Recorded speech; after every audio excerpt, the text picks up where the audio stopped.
이야, 테슬라가 평택항에 수천 대나 쌓여 있다? 그런데 이런 와중에 테슬라 코리아는 내부 고발까지 터졌다고? 이것 때문에 판매량까지 폭망할 거라고 하던데 진짜 그런 건가? 네, 안녕하세요. 스포일러 김세현입니다. 지난주부터 테슬라 관련한 이야기가 굉장히 많이 나오고 있습니다. 언론에서 주로 나오는 전개가 뭔가요? 테슬라가 평택항에 수천 대 쌓여 있는데 이런 와중에 테슬라 코리아 직원들의 내부 고발이 나오고 파업도 할 거다. 그래서 판매량이 안 나올 거다. 이런 거잖아요. 이게 그냥 딱 보면 맞는 말 같은데 그냥 이대로 해석하고 받아들이는 게 맞나 싶긴 하더라고요. 실제로 현장을 취재해보니까 다른 얘기도 나오고 있어서 오늘은 평택항에 쌓여있는 테슬라가 오히려 다른 브랜드 전기차한테는 위험한 신호인 이유, 그리고 실제 현장에서는 어떤 목소리가 나오고 있는지 이런 얘기들을 해보려 합니다. 실제로 지금 평택항에 갇혀있는 테슬라만 수천 대라고 하죠. 이렇게 사진도 많이 공개가 됐는데 와, 한눈에 봐도 규모가 어마어마한데요. 그런데 이게 지금 언론에서는 앞에서 말씀드린 것처럼 판매량 폭망, 초비상 이렇게 연결되고 있습니다. 그런데 이게 보면 약간의 함정이 있습니다. 구분해서 볼 필요가 있는데요. 우선 수요가 없어서 그런 게 아니라 고객인도 지연, 즉 수요는 많은 와중에 고객인도 인력이 부족한 상태라는 게 가장 크죠. 방금 사진으로도 보신 것처럼 이미 평택항에 이렇게나 많이 쌓여 있다는 건 그만큼 수요는 넘쳐나고 있다는 소리잖아요. 이건 실제 데이터도 그렇습니다. 2월 판매량만 7,800대를 넘었다고 하고요. 수입차 판매량 1위까지 기록해버렸습니다. 전기차만 파는 브랜드가 수입차 판매량 1위를 기록했다는 것만 봐도 예사롭지 않은 상황이 맞다는 거죠. 그런데 그렇다고 해서 고객 인도를 해줄 수 있는 인력이 부족하다는 게 사실이 아니냐? 그건 또 아닙니다. 뒤에서 비교해 보겠지만 테슬라 인력이 매우 부족한 것도 사실입니다. 그런데 이게 이미 보도된 것도 있지만 외주를 포함해서 20명 안팎이다. 이게 좀 중요합니다. 그러니까 테슬라 코리아 직원 말고 대행사에서도 고객 인도를 해주고 있다는 거라서요. 최근에 알려진 대로 테슬라 코리아 직원들이 파업을 한다 해도 대행사는 계속해서 고객 인도를 진행할 거고, 그렇기 때문에 판매량이 아예 안 나오거나 고객 인도가 멈출 거라고 보는 건 무리가 있다. 이 정도 해석이 가장 합리적이지 않을까 싶네요. 그럼 대체 왜 고객 인도 인력이 부족하다는 거냐? 이건 그냥 숫자만 비교해봐도 됩니다. 레거시 자동차 기업들하고는 구조 자체가 다르죠. 현대기아차는 각 영업사원분들이 고객 인도를 책임지잖아요. 보조금 관련 서류라든가 지급이라든가 이런 걸 영업사원들이 각각 책임진다는 건데 여기서부터 차이가 큽니다. 현대차는 영업사원 숫자가 11,000명이 넘고요. 기아도 7,000명 수준인 걸로 알려져 있습니다. 그런데 테슬라는 대행사 포함 20명밖에 안 되는 직원들이 전국 모든 고객의 보조금 절차와 차량 인도를 책임지고 있다고 하는 거니까 이것만 봐도 인력이 심각하게 부족한 게 맞죠. 일단 지금은 영업사원 숫자가 많을수록 유리하긴 합니다.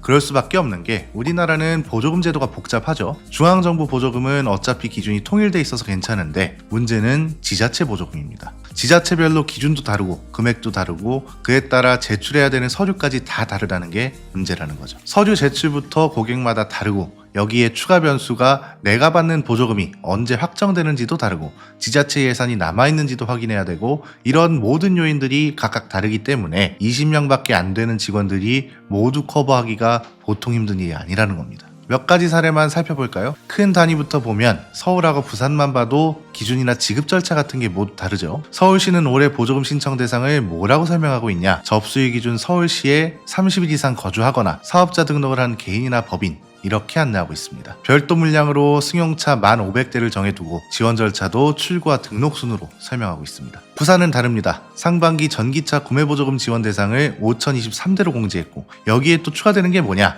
부산 청년 EV 드림, 지역 할인제 이런 겁니다. 지자체 기본 보조금만 주는 게 아니라 지역 추가 혜택까지 계산해야 되고 이에 따라 추가 서류가 당연히 필요하겠죠. 이렇게 시 단위로 다른 것만 봐도 복잡한데 우리나라는 군별로도 다릅니다. 고성군, 남해군, 하동군 이런 군 단위로도 다르기 때문에 제출해야 되는 서류도 다르고 여기에 어떤 군은 자체적으로 지급심사가 지연되는 경우도 있고 변수가 너무 많다는 거죠. 그래서 보조금을 받는 기준보다도 보조금을 받을 수 있는 절차와 조건이 지자체별로 다르기 때문에 20명으로는 턱없이 부족하다는 거고, 그래서 이건 지금 판매량 폭망으로 연결된 문제가 아니라 수요와 공급은 넘치는데 고객 인도를 해줄 수 있는 직원 숫자가 매우 부족하다.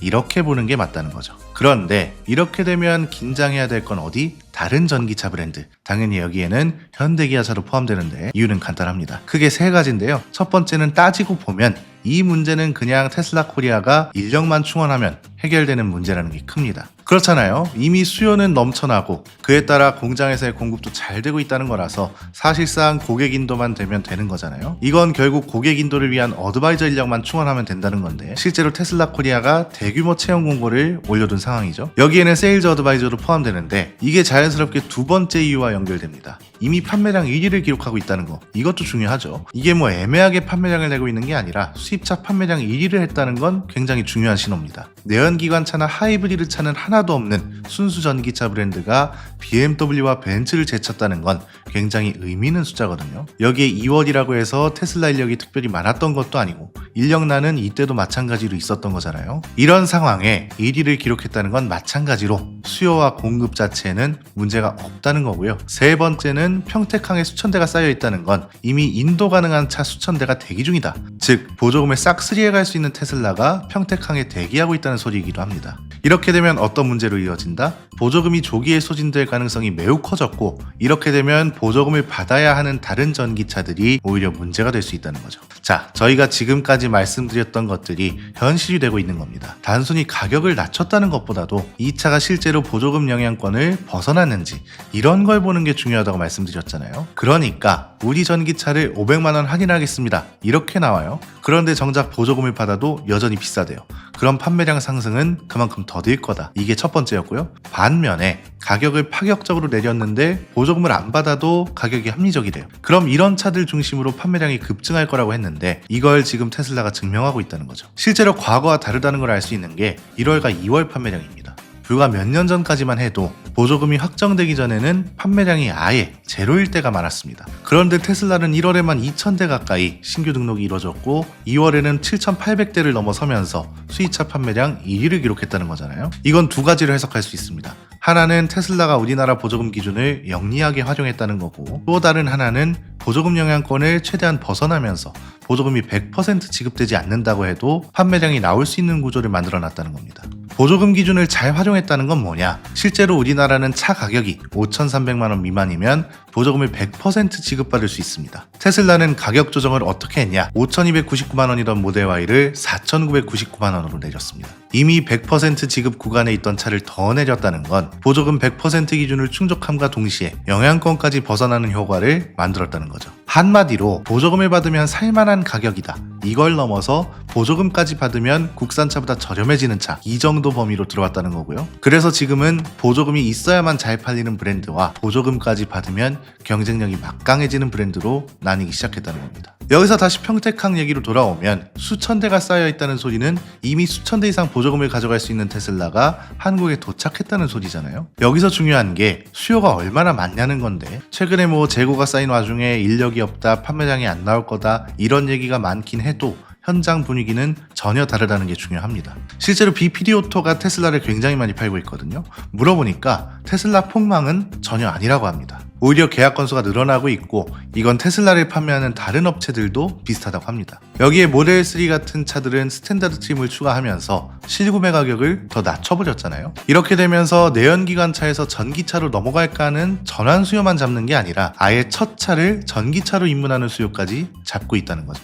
즉 이미 수요는 넘쳐나고 있고 수천 대의 차가 평택항에 쌓여 있다는 건 보조금을 가져갈 수 있는 테슬라 수천 대가 이미 한국에 도착한 상태라는 거라서 보조금을 꼭 받아야 하는 다른 브랜드들이 오히려 위험하다는 겁니다. 이 정도 물량이 계속 들어오는 걸 보면 보조금 조기 소진은 충분히 가능해 보이거든요. 이미 작년 한 해 테슬라 판매량이 거의 6만 대에 가까웠습니다. 수입차 판매량 3위를 기록했는데 올해는 지금 2월밖에 안 됐는데 수입차 판매량 1위, 누적 판매량도 이미 9,800대를 넘었거든요. 이대로면 올해는 적게는 8만 대, 많게는 10만 대까지도 전망할 수 있다고 보는데 만약 공급 인력이 늘어나면서 고객 인도에도 속도가 붙어요. 그렇게 해서 보조금이 조기 소진됐어요. 그럼 여기서부터는 순수하게 표시 가격만을 가지고 경쟁하게 되는 겁니다. 이렇게 되면 테슬라는 모델 3 스탠다드 같은 차들이 있기 때문에 경쟁력이 더 강한 건 사실이죠. 물론 보조금이 없으면 전체적인 수요가 그만큼 줄어들기는 할 겁니다. 기다렸다가 내년에 사면 된다고 생각하는 분들도 분명 있을 거니까요. 그런데 여기서 중요한 차이는 보조금이 소진됐을 때 수요가 완전히 죽냐, 수요가 조금이라도 유지될 수 있냐,